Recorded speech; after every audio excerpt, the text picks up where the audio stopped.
Welcome to another episode of that deep shit where we connecting dots. Alright? And in today's episode, we're going to talk about altars. Please don't be scared. Alright? Because there's nothing to be afraid of. You know what I'm saying? It's just the unknown things to a lot of people causes a lot of fear.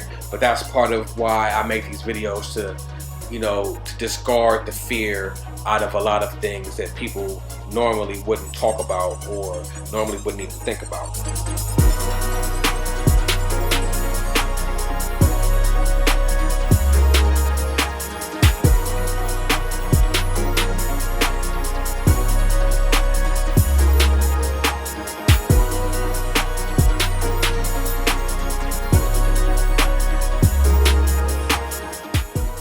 Let's talk about altars. When we think about altars, or when most people think about altars, what do they think about? They think about some evil shit, witchcraft, witches, stringy-haired witches on a broom. They think about blood sacrifices or voodoo, which isn't bad at all. Just it has a bad misconception about it.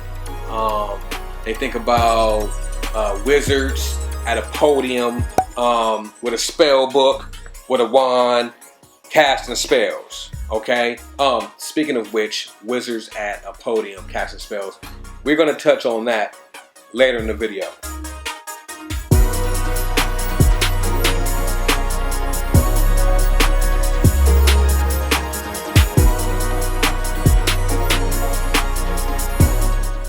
But by definition, what altar means by definition, it simply means to change, to conduct or create a change in something. So, for example, if you're going to get your suit tailor-made, you take it to the tailor so he can conduct alterations. So that means he's taking a suit that already exists and he's tailoring it to fit and form your body as a custom. So your suit fits you. It's custom. It's tailor-made. It has been altered, changed for you. Okay? So alter just means change. Now, we normally don't think that we have altars in our life, but most people, almost all of us, have altars in our life already right now as we speak. Just some people don't know that that's what they are. So, for example, an altar would be on your coffee table in your living room. You have a picture of your aunt and your family and your grandma, who may or may not have passed away or whatever, on the coffee table. That's an altar. Whether you know it or not, that's an altar. People go to church and there's a preacher. He's standing at a podium. That's an altar, whether you know it or not. Let's see, another example of an altar. Oh, when you go get married. You go get married, you walk down the aisle, and there's the preacher again, the priest or preacher or minister. He's standing there at the altar. You're meeting your bride at the altar, okay? These are altars, and let's just remember, what does altar mean? It means to conduct a change. So, to the example of the coffee table, see, when you have your photos and trinkets and statues and souvenirs from trips on a coffee table, it's changing your mood because it reminds you of a good time. It gives you a happy feeling. Seeing your family on a portrait on the coffee table gives you a happy feeling. You know what I mean? So it alters your mood subconsciously. So you place it there to subconsciously make you feel better about your life. So when you go get married at an altar, you are going in front of a minister, preacher, priest, whoever, right, at a set location, right, to conduct a change. So you're going from one form in your life as being single, you know what I mean, at the club, twerking or whatnot, to now being married And in a monogamous relationship, you've caused a change. Okay? And the reason why the minister is there is because he's creating the change from a higher level, which is quote unquote what people call God, or the Most High. He's bringing the power of the Most High down, and he's conducting the change and saying sacred vows to change your life. The preacher is in charge of this quote unquote energy. The pastor at church, he's at an altar, and he's bringing the forces of the Most High through him at the altar to give to you. He's altering everyone that's in the pews' lives. He's changing everyone's. It's his responsibility to change everyone's life. Now remember when I said we're going to get to wizards and spell books. See, this is where the misconception of good and bad intentions come into play. So just as the preacher is at the altar at church, bringing the higher energies from above and going through himself and conducting it to the pews and the masses of the attendees at church, he's using the book, no matter what book it is. It could be any religion, it doesn't matter. He's using the book to cast the spells. He's bringing the energy, he's using the book to cast the spells, and he's spitting the spells. Okay? Because that's all that is about. Okay? And I could do a whole separate video on that. I could. But wizardry is not necessarily a bad thing. As you can see, most people go to church all the time and talk and look right in a wizard's face. Alright? Now, the change that an altar invokes is exactly what I was speaking of about the higher energies on this lower realm. To bring forth or to invoke higher energies to the lower realm usually comes through a conduit that we will call an altar. So if you make an altar for yourself, it's not a bad thing. It's like having your own personal church, pretty much, so to speak. And why would it not be a good idea to be in control of your own change? Why let someone else who you don't know change your life? Change your own life. You know what I'm saying? Change your own life. Be in control of the things that you want changed. Be in control of you. See, that's a lot of times we get away from taking responsibility. You know, we don't take responsibility or the consequences of our actions. We blame a lot of stuff on the quote unquote devil, or we give credit to quote unquote a deity, a god, or whatnot. You know what I'm saying? Instead of understanding that all of these things are us. So when you fuck up and do some bad shit and you're thinking some bad shit, it's not the devil, that's you. You're doing bad shit. Okay? And when you get some good stuff going on in your life, that comes from you. You did that.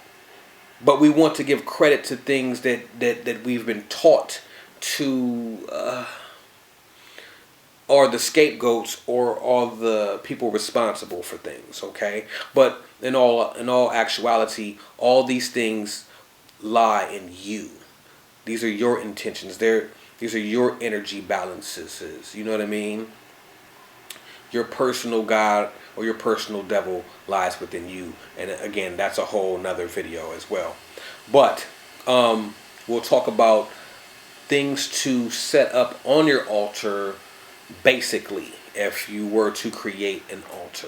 Okay? So remember, when you're dealing with forces, higher forces, or even being a conduit yourself, everything works through the elements. Okay? So that's earth, wind, water, and fire.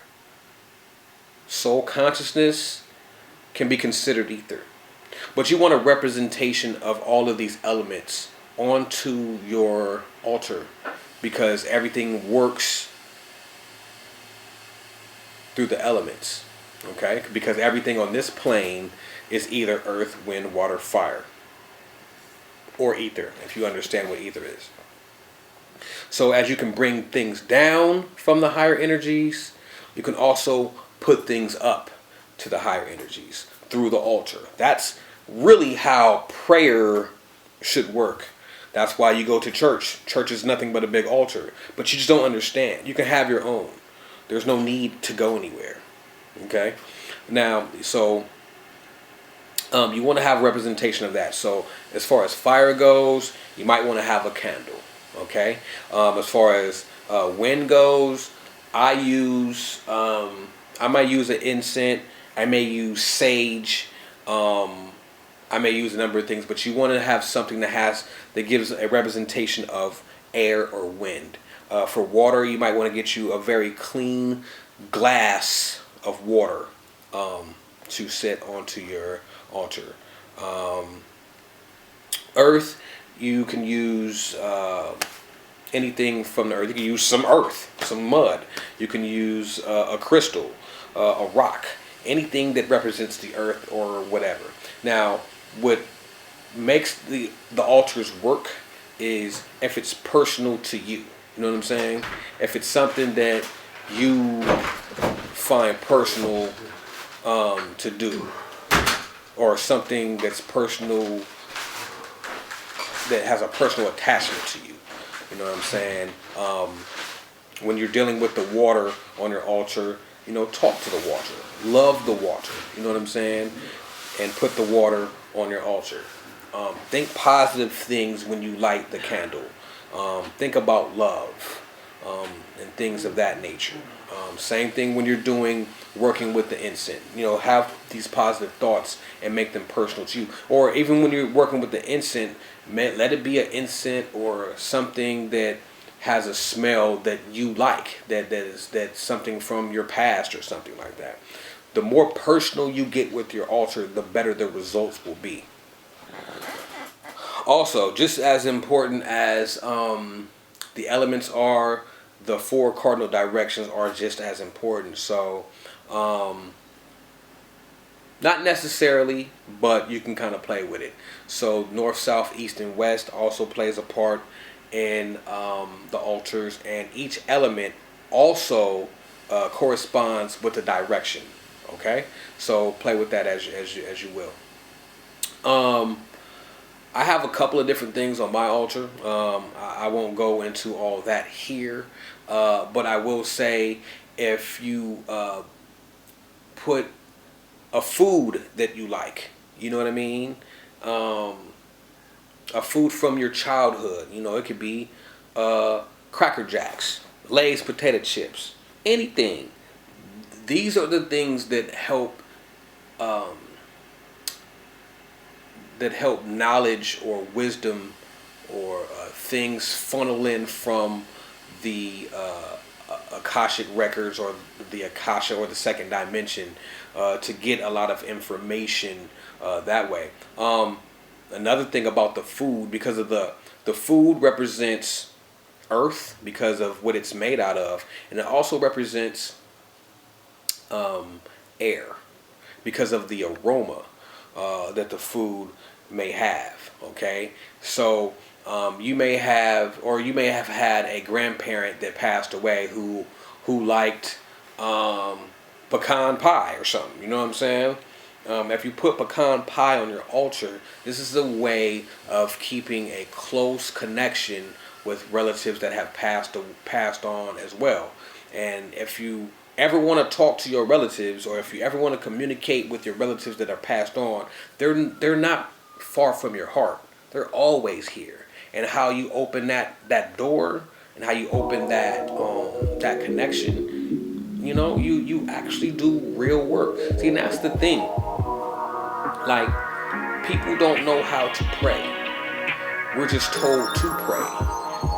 Imagine if you knew how to do it and to get the results that you want. You know what I'm saying? And this is why I'm making this video, so people can kind of understand why they do certain things and and why they're told not to do certain things is because people don't want to give up this knowledge, because this knowledge is power. You know what I mean? Like, for example, people don't even know how to pray, or what they're doing when they do pray. Like when you do this and you're praying, like, why do you think you're doing this? Because, well, this is kind of getting off subject a little bit, because each finger has a correspondence to it. Each finger corresponds with an element. Okay? All right? Earth, wind, water, and fire. This is ether. Okay? So when you pray in a namaste type of fashion, what you're doing is you're bringing the elements together like this, and then you're putting your intent into something. And the way that you're really supposed to pray, you're supposed to do like this. Okay? You're supposed to bring all these elements in and draw them into your digits, because these are like mini chakra wheels, actually. Okay? So you're putting them here and you're doing this. This fire is connected to your pineal gland here, and you're bringing all the elements in through your fingertips. This is my point. People be doing all kind of shit and don't know why they do it.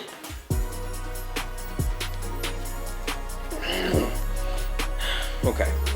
I'm getting frustrated. I digress. Let me fall back a tad bit. Alright? So, again, back to the altars. What else can I say? Oh, ether. Now, me personally, I use ether on my altar. Now, I would not suggest to use ether on your altar unless you really understand what ether is. Start off slow, work with the 4 elements, okay? And what I use for ether on my altar is alcohol. Excuse me.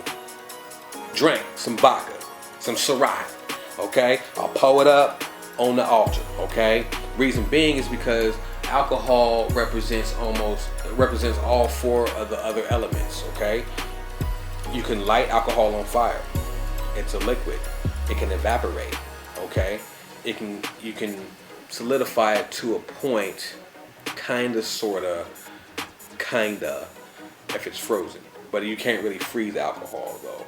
But the fact that you can combine these elements and into one makes alcohol a real strong element. You know what I'm saying? So, oh yeah, you can use your crystals also as the earth element on your altar as well. And depending on what kind of crystal it is, gives you certain kind of results. Now, once you get into the practice of using your altar and seeing how your life is changed or affected by it, move your altar around. Move things on your altar around to change it up if you want to have changes in your life. Meaning, if things in your life are kind of going the same way, you're like, man, all this stuff is happening. Oh man, I kind of need some type of change. Move things on your altar around. Boom, boom, boom, boom. So things in your life will move around. Altars are just another way of invoking change in your life in a positive, loving fashion. So with that being said, I know this video that ran hella long. Yes, it has. And I'm out of here, man. I got some shit to do. All right, peace.